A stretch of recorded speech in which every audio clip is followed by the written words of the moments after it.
당신은 지금 창밖을 보고 있습니다. 따뜻한 햇살이 피부에 닿고 눈부신 빛이 방 안을 가득 채웁니다. 당신은 그것을 빛이라고 부릅니다. 하지만 만약 제가 당신이 지금까지 빛이라고 믿어온 그것이 사실은 존재하지 않는다고 말한다면 어떨까요? 당신이 보는 것은 빛이 아닙니다. 당신이 느끼는 것도 빛이 아닙니다. 그것은 훨씬 더 이상하고 훨씬 더 낯설고 훨씬 더 설명하기 어려운 어떤 것입니다. 20세기 최고의 물리학자 중 한 명이었던 리처드 파인만은 평생 이 질문과 씨름했습니다. 빛이란 무엇인가? 그리고 그가 도달한 결론은 우리 대부분이 평생 단 한 번도 진지하게 생각해보지 않은 아주 불편한 진실이었습니다. 빛은 파도가 아닙니다. 빛은 입자도 아닙니다. 빛은 우리가 이해할 수 있는 그 무엇도 아닐지 모릅니다. 잠깐, 정말일까요? 우리가 매일 눈을 뜨는 순간부터 감는 순간까지 단 한 번도 의심해 본 적 없는 이 빛이라는 존재. 오늘 그 정체를 파헤쳐 보겠습니다. 벌푹 거대한 넉설 벌푹. 우리는 빛을 아주 단순하게 생각합니다. 전구를 켜면 빛이 나옵니다. 태양이 뜨면 세상이 밝아집니다. 빛은 마치 물이 흐르듯 어떤 근원에서 뿜어져 나와 공간을 가로질러 우리 눈에 도달하는 연속적인 흐름처럼 느껴집니다. 우리는 학교에서 빛이 파동이라고 배웠습니다. 물결처럼 퍼져나가는 전자기파, 빨간빛, 파란빛, 초록빛은 그 물결의 길이가 다른 것뿐이라고 배웠습니다. 그런데 동시에 우리는 빛이 입자이기도 하다는 이야기를 들어본 적이 있을 것입니다. 강자라는 이름의 알갱이들. 여기서 첫 번째 균열이 생깁니다. 파동은 공간에 넓게 퍼져 있는 것입니다. 바다의 물결을 떠올려 보세요.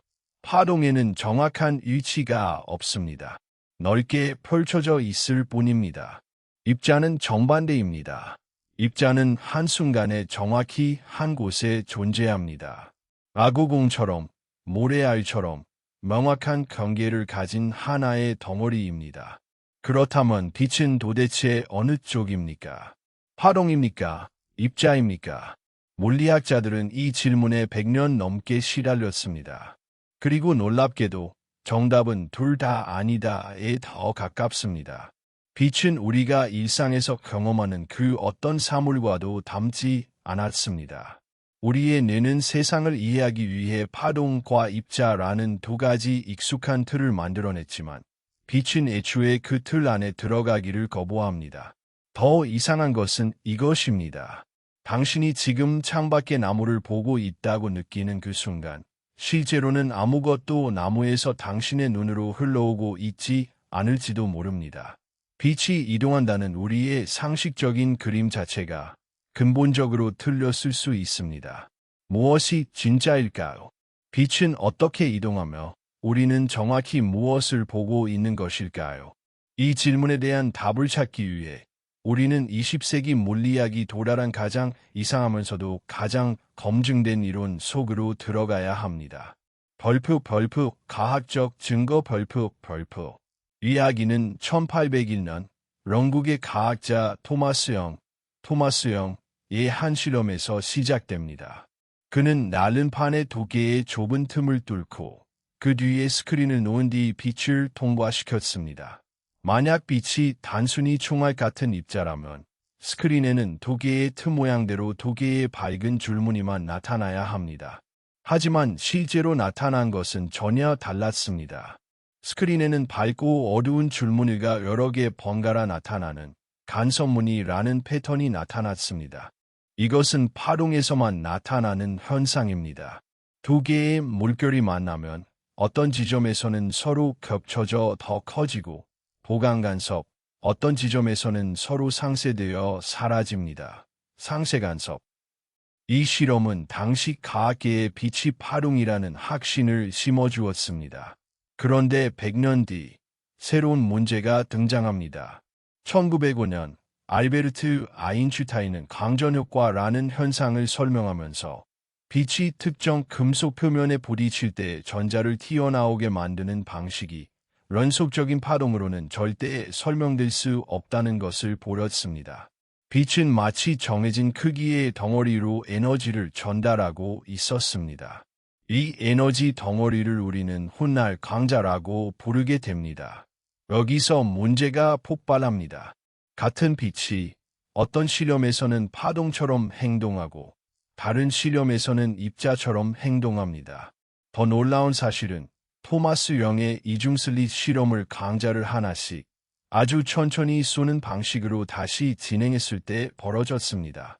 광자 하나하나는 스크린의 한 지점의 점으로 도착합니다. 명백히 입자처럼 행동합니다. 하지만 그 점들을 수만 번 반복해서 쌓아 올리면 놀랍게도 다시 그 간섭무늬가 나타납니다. 마치 하나의 광자가 두 개의 틈을 동시에 통과하며 스스로와 간섭한 것처럼 말입니다. 이것은 비유가 아닙니다. 실제로 반복 검증된 실험 결과입니다. 리처드 파인만은 이 현상을 두고 이렇게 표현한 것으로 알려져 있습니다. 이중슬릿 실험이야말로 양자역학의 모든 신비를 담고 있으며 그 안에 진짜 미스터리가 숨어 있다고 말입니다. 그는 이 문제에 평생 매달려 결국 양자전기역학, 큐리, 퀀텀 일렉트로다이내믹스이라는 이론을 완성했습니다. 이 이론은 빛과 물질이 어떻게 상호작용하는지를 지금까지 인류가 만든 그 어떤 이론보다 정확하게 예측합니다. 어떤 물리량은 실험각과 소수점 몇 자리 이상까지 일치할 정도입니다. 그런데 이 정교한 이론이 우리에게 알려주는 빛의 모습은 우리의 직관과는 완전히 다릅니다. 파이만에 따르면 강자는 하나의 경로로 이동하지 않습니다. 대신 강자는 출발점에서 도착점까지 가능한 모든 경로를 동시에 고려합니다. 심지어 시간을 거슬러 가는 경로, 빛의 속도보다 빠른 경로까지도 포함해서 말입니다. 각각의 경로는 작은 회전하는 화살표, 시계로 표현됩니다. 이 화살표들을 모든 가능한 경로에 대해 더하면 최종적으로 강자가 특정 지점에 도착할 확률을 계산할 수 있습니다. 이것이 바로 파이만의 경로적 본, 페이스 인터그럴 방식입니다. 여기서 핵심은 이것입니다. 우리는 빛이 A에서 B로 이동하는 과정을 설명할 수 없습니다. 우리는 오직 강자가 B에서 발견될 확률만을 계산할 수 있을 뿐입니다. 빛이 무엇을 하고 있는지는 근본적으로 우리의 언어로 설명할 수 없는 영역에 놓여 있습니다. 별표 진화의 관점 별표. 그렇다면 여기서 질문이 생깁니다. 빛의 실제 정체가 이토록 기이하고 확률적인 것이라면 왜 우리는 빛을 그렇게 느끼지 않을까요? 왜 우리 눈에는 빛이 그저 환하게 밝은 연속적인 무언가로 보일까요?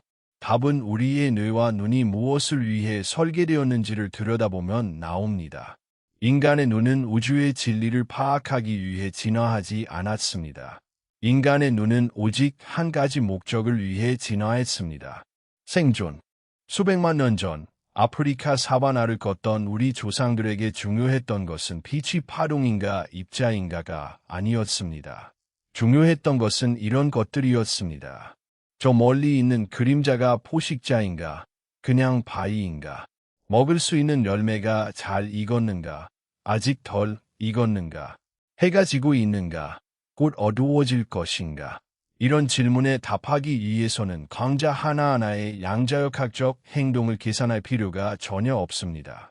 오히려 그런 계산은 생존에 방해가 됩니다. 너무 느리고 너무 많은 에너지를 소모하기 때문입니다. 그래서 진화는 훨씬 더 효율적인 전략을 선택했습니다. 수많은 강자가 초당 수십억, 수백억 개씩 눈으로 쏟아져 들어올 때 뇌는 그 개별 강자들을 하나하나 인식하지 않습니다. 대신 그 전체적인 평균적 흐름을 뭉뚱그려서 밝기, 색이라는 단순한 감각으로 압축합니다. 다시 말해, 우리가 빛을 본다고 느끼는 그 경험 자체가 이미 내가 만들어낸 하나의 요약본이자 압축 파일입니다. 원본 데이터, 즉 양자역학적으로 요동치는 광자들의 확률적 춤은 우리의 의식에 절대 직접 도달하지 않습니다. 고대 인류의 환경과 현대인의 환경 사이에는 이 지점에서 흥미로운 대조가 생깁니다. 고대 인류는 자연광 속에서만 살았습니다. 태양, 달, 별, 불, 이 빛들은 넓은 스펙트럼에 걸쳐 부드럽게 퍼져 있었고 하루의 리듬에 따라 서서히 변화했습니다. 현대인은 형광등, LED, 스마트폰 화면처럼 인공적으로 조작된 특정 파장에 집중된 빛 속에서 하루의 대부분을 보냅니다. 우리의 뇌는 여전히 사바나 시절의 방식으로 빛을 요약하고 있지만 그 요약의 대상이 되는 빛의 원재료는 완전히 달라졌습니다. 이 부조화는 이후 우리 몸에 실제 생리적인 영향을 미칩니다. 이는 잠시 후 다시 다루겠습니다. 지금 중요한 것은 이것입니다. 우리가 본다고 느끼는 빛은 실제하는 빛의 진짜 모습이 아니라 생존을 위해 최적화된 뇌의 번역본이라는 사실입니다. 벌프 몸속에서 실제로 일어나는 일 벌프. 이제 이 번역 작업이 실제로 우리 몸 안에서 어떻게 일어나는지 살펴보겠습니다. 빛, 정확히는 광자가 당신의 눈에 도달하면 각막과 수정체를 통과해 눈 뒤편의 망막에 도달합니다. 망막에는 두 종류의 감광세포가 있습니다. 간상세포와 온추세포입니다. 간상세포는 어두운 곳에서 명암을 감지하는 데 특화되어 있고 매우 민감해서 이론적으로는 단 하나의 광자에도 반응할 수 있는 것으로 알려져 있습니다.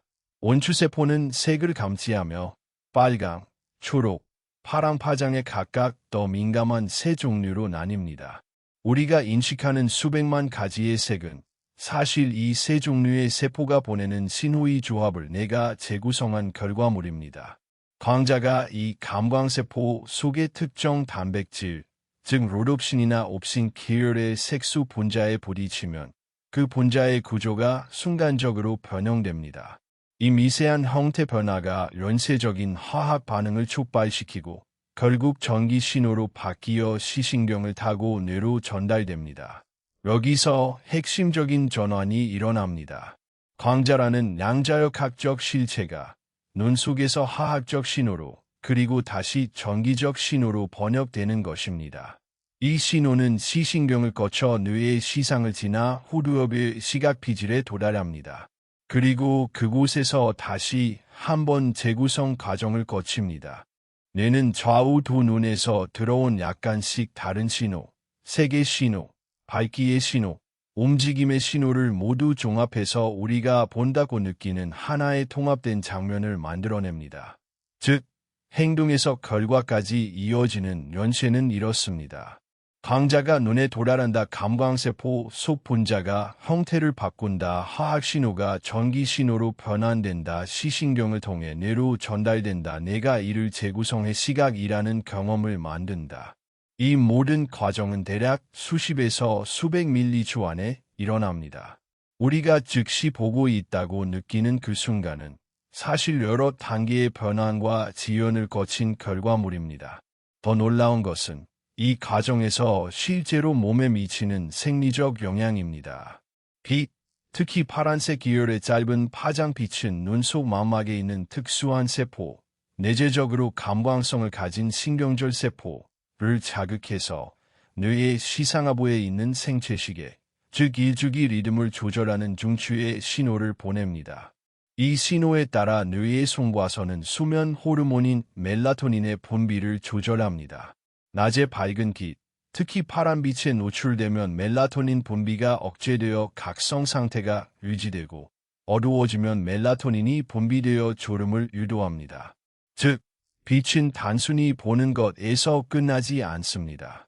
빛은 우리 몸의 호르몬 체계, 수면 각성 주기, 심지어 신진대사와 체온 조절에까지 깊숙이 관여하는 생물학적 신호입니다.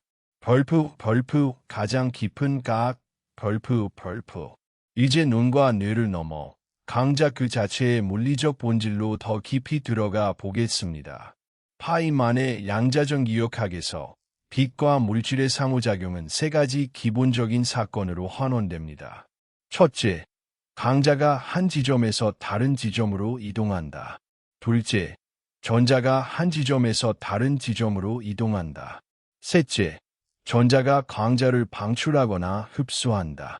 이 세 가지 단순한 규칙만으로 우주의 거의 모든 전자기적 현상, 즉 빛, 전기, 화학 반응, 심지어 우리 눈에서 일어나는 시각 정보 처리까지 원리적으로 설명할 수 있습니다. 여기서 정말 이상한 부분이 등장합니다.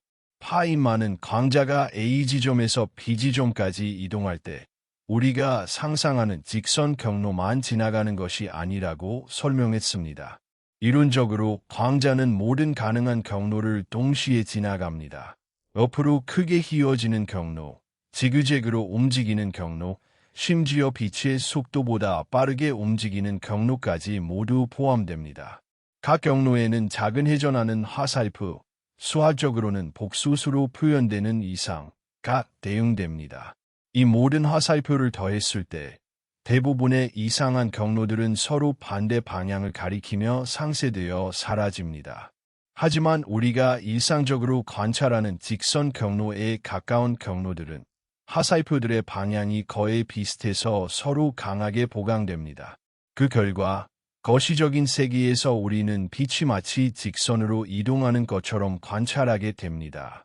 이것이 바로 우리가 배운 빛은 직진한다는 물리 법칙이 어디에서 나오는지에 대한 더 깊은 설명입니다. 즉, 빛의 직진성이라는 우리에게 익숙한 규칙은 근본 법칙이 아니라 훨씬 더 이상한 확률적 가정이 거시적 규모에서 통계적으로 만들어낸 평균적인 결과에 불과합니다. 거울에 빛이 반사될 때도 마찬가지입니다. 우리는 입사각과 반사각이 같다고 배웠지만 파이만의 설명에 따르면 실제로 광자는 거울의 모든 지점에 동시에 부딪히는 경로를 고려합니다. 다만 정확히 입사각과 반사각이 같은 지점 근처의 경로들만 화살표가 보강되어 살아남고 나머지는 상쇄되어 사라질 뿐입니다. 이것은 단순한 수학적 트릭이 아닙니다. 실제로 아주 작은 거울 조각이나 특수하게 홈을 파낸 해절격자를 사용하면 빛이 이상한 각도로도 반사되어 나가는 것을 실제로 관찰할 수 있습니다. 이는 상쇄되지 않은 다른 경로들이 실제로 존재했다는 증거입니다. 여기서 우리는 뾰족하게 원리와도 연결점을 찾을 수 있습니다. 태양의 표면에서 광자가 만들어지는 과정 자체가 핵융합이라는 극단적인 에너지 방출 과정과 연결되어 있습니다. 태양 중심부에서 수소 원자핵이 융합해 헬륨이 되는 과정에서 감마선 형태의 고에너지 광자가 태어나지만 이 광자는 태양 내부의 밀도 높은 플라즈마에 갇혀 흡수와 재방출을 수만 년에서 수십만 년 동안 반복한 뒤에야 표면에 도달합니다. 그리고 표면에서 방출되는 순간 에너지를 잃고 우리 눈에 보이는 가시광선 영역으로 식어서 우주 공간으로 튀어나옵니다. 그 광자가 지구까지 오는데 걸리는 시간은 단 8분 20초입니다. 태양 내부에서 수만 년을 갇혀 있던 에너지가 마지막 순간에는 거의 빛의 속도로 우주를 가로질러 당신의 눈에 도달하는 것입니다. 당신이 지금 느끼는 따뜻한 햇살은 사실 수만 년 전 태양 중심부에서 시작된 에너지 변환 과정의 최종 산물입니다. 벌프 능아 신경의 역할 벌프. 이제 다시 뇌로 돌아가 보겠습니다. 우리가 본다고 느끼는 그 순간, 뇌는 단순히 눈에서 오는 신호를 수동적으로 재생하는 것이 아닙니다. 뇌는 끊임없이 예측을 합니다. 신경과학자들이 밝혀낸 바에 따르면 우리의 시각 경험은 눈에서 들어오는 실시간 정보와 내가 과거의 경험을 바탕으로 미리 만들어 놓은 예상 모델이 끊임없이 비교되고 조정되는 과정입니다. 이것을 예측 처리, Predictive Processing라고 부릅니다. 뇌는 세상을 있는 그대로 수동적으로 받아들이는 카메라가 아니라 끊임없이 가설을 세우고 그 가설을 감각 정보로 검증하는 능동적인 예측 기계에 가깝습니다. 이런 특성 때문에 우리는 종종 착시 현상을 경험합니다. 내가 세운 예측이 실제 빛의 물리적 특성과 어긋날 때 우리는 실제로 존재하지 않는 색이나 형태, 움직임을 보게 됩니다. 이것은 뇌가 고장 났다는 증거가 아닙니다. 오히려 뇌가 얼마나 효율적으로 최소한의 강자 정보만으로 최대한 유용한 세계상을 재구성해내는지를 보여주는 증거입니다. 신경가소성이라는 개념도 이 지점에서 중요해집니다. 우리의 뇌는 어떤 종류의 빛 환경에 반복적으로 노출되느냐에 따라 시각을 처리하는 신경회로 자체를 조금씩 재조정합니다.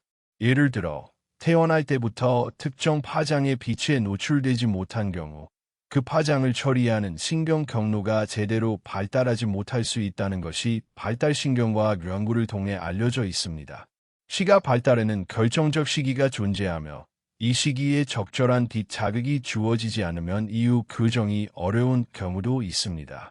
그리고 성인이 되어서도 우리가 어떤 조명 환경에서 대부분의 시간을 보내는지는 뇌의 각성 리듬, 집중력, 감정 상태에까지 영향을 미칩니다.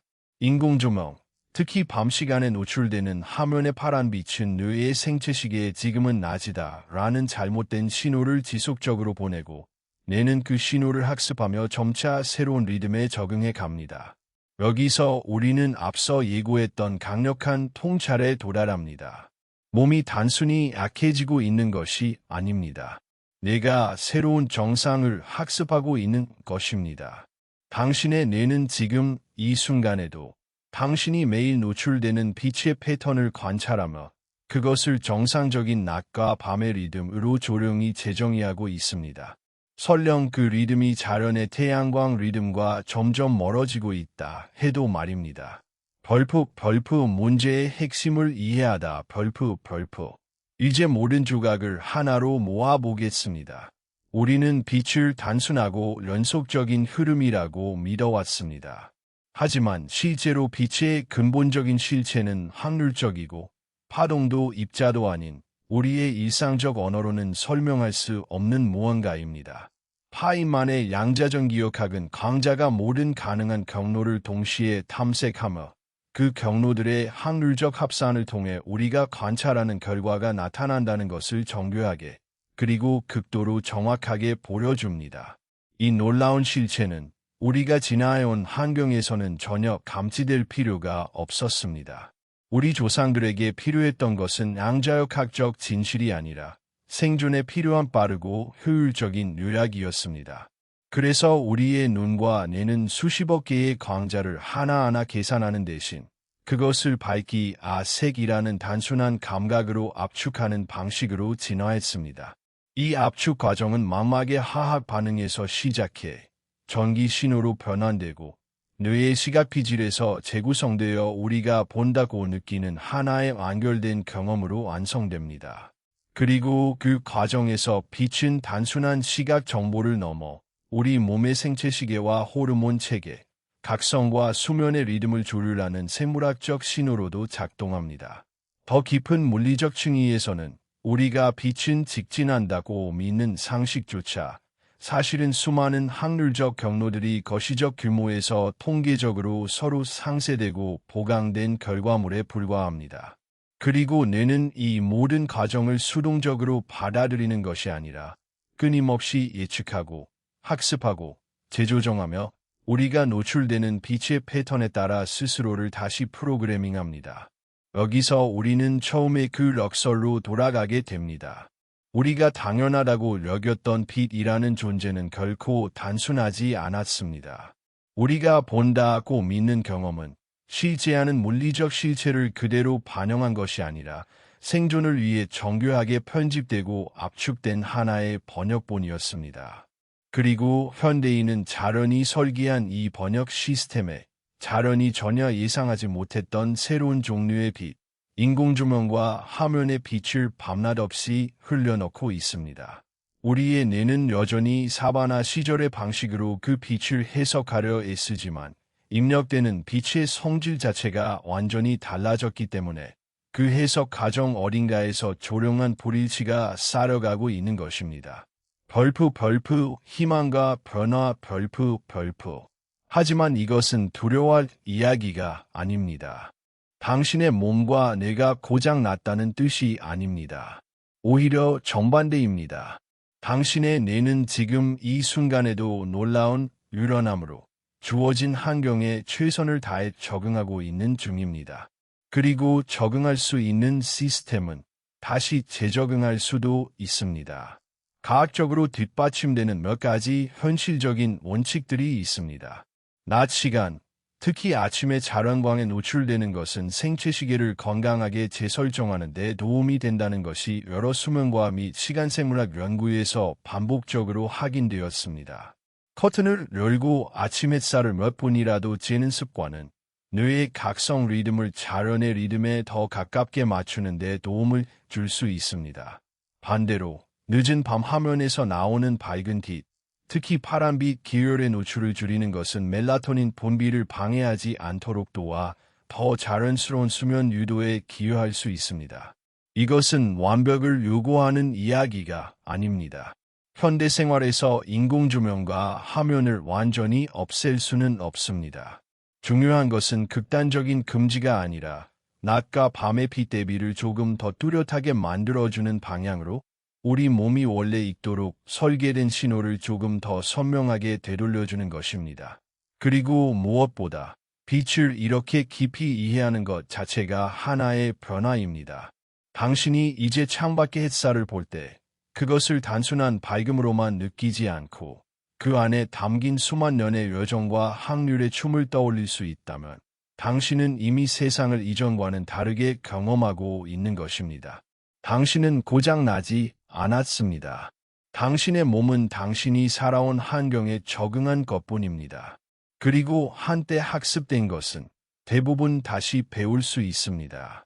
벌프 깊은 여운 벌프. 다시 창밖을 봅니다. 같은 햇살, 같은 강, 같은 당신입니다. 하지만 이제 당신은 압니다. 지금 당신의 눈에 닿고 있는 그 빛은 수만 년 전 태양 중심부 깊은 곳에서 태어나 끝없는 흡수와 재방출을 반복하며 어둠 속을 떠돌다가 마침내 표면을 빠져나와 단 8분 20초 만에 진공의 우주를 가로질러 이곳까지 도달한 존재입니다. 그리고 그 빛은 당신의 망막에 닿는 그 마지막 순간까지도 하나의 정해진 경로가 아니라 무수히 많은 가능성의 중첩으로 존재하다가 관측되는 순간에야 비로소 하나의 사건으로 확정됩니다. 당신이 본다고 부르는 그 단순하고 당연한 행위는 사실 우주에서 가장 이상한 물리 법칙과 수백만 년에 걸친 진화의 지혜와 지금 이 순간에도 학습을 멈추지 않는 당신 뇌의 놀라운 능력이 만들어낸 하나의 기적입니다. 리처드 파인만은 언젠가 이렇게 말한 것으로 알려져 있습니다. 자연을 이해하기 위해서는 자연이 우리의 상식에 맞춰주기를 기대해서는 안 된다고 말입니다. 빛은 우리의 상식에 맞춰주지 않았습니다. 빛은 그저 있는 그대로 존재했고 우리가 그것을 이해하기 위해 스스로의 방식을 바꿔야 했습니다. 어쩌면 그것이야말로 우리가 매일 무심코 지나치는 이 평범한 햇살이 우리에게 건네는 가장 깊은 메시지일지도 모릅니다. 당신이 아는 것이 전부가 아닙니다. 당신이 보는 것이 실제의 전부가 아닙니다. 그리고 그 사실을 깨닫는 순간부터 세상은 조금 더 넓어집니다. 내일 다시 해가 뜰 때 그 빛을 그저 밝음으로만 보지 마세요. 그것은 우주가 당신에게 보내는 수만 년에 걸친 하나의 긴 편지입니다.